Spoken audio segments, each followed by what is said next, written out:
Amém, meus amados, a paz de Jesus Cristo. Eu venho com esse vídeo aqui primeiro para a gente poder conhecer as obras da predestinação e as obras do livre-arbítrio, ou seja, calvinismo e arminianismo, que hoje esses dois sistemas imperam no sistema religioso evangélico, ok? E existe aí, até mesmo nas assembleias, que é a grande maioria no Brasil, que estão divididas entre arminianismo e calvinismo, tá? Ou seja, predestinação e livre-arbítrio.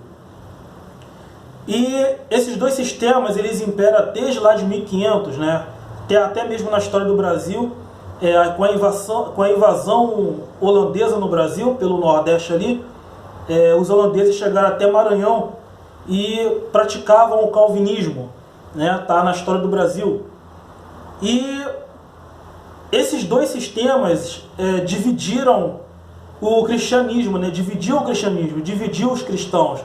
E hoje, nesse conceito de sistema, há-se um embate, né? Uns creem de uma forma, outros creem de outra, mas sendo que a palavra de Deus é uma via só.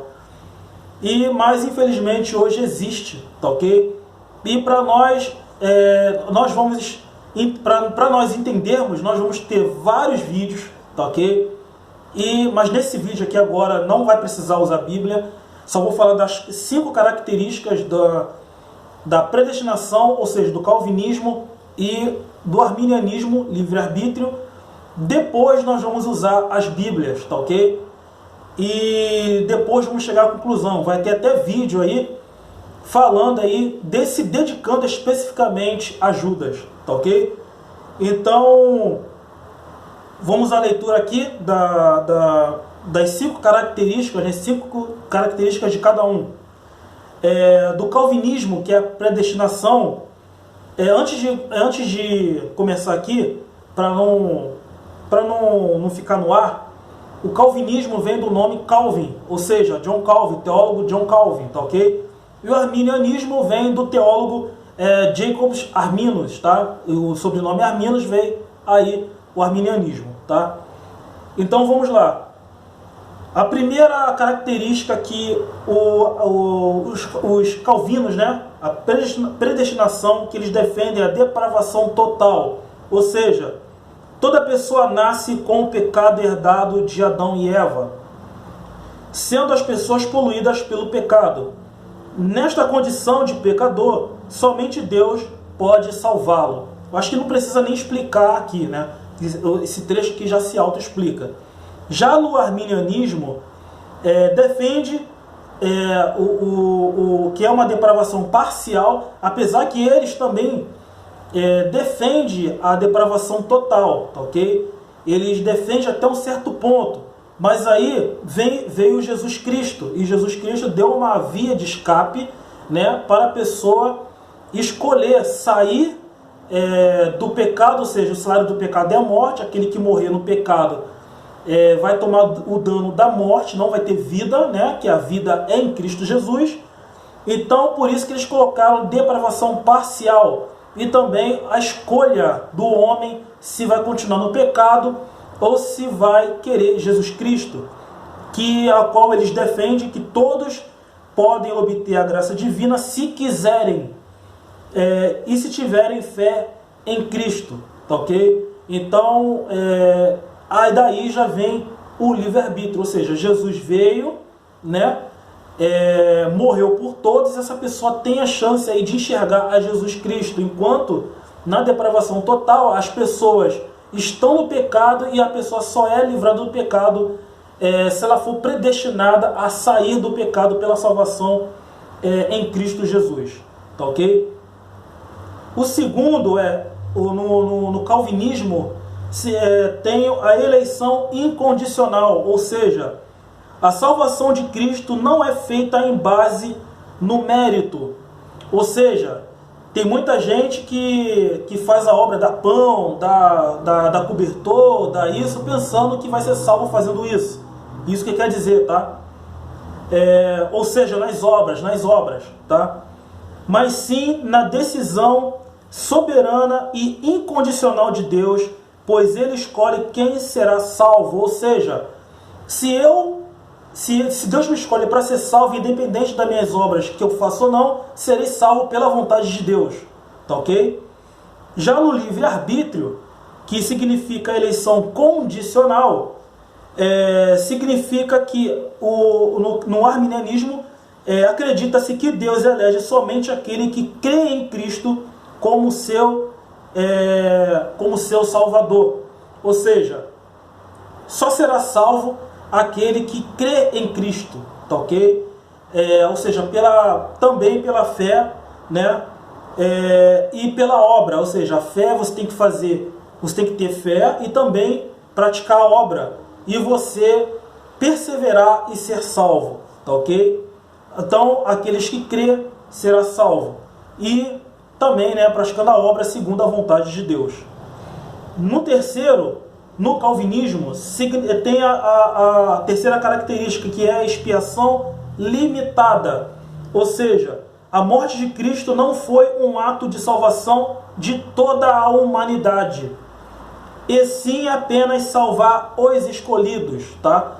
Também não precisa explicar isso aqui, mas eu vou explicar. Deus tem uma parcela de gente, Jesus veio e morreu para essa parcela de gente. As outras não vão ser salvas, tá? Jesus veio para aqueles que ele vai salvar, tá ok? E não para os outros. No arminianismo, no livre-arbítrio, a terceira característica também é a expiação ilimitada. Ou seja, a morte de Jesus foi por toda a humanidade, independente de ter eleitos ou não. Ou seja, mesmo tendo eleitos, os que Jesus veio para esses, os outros também têm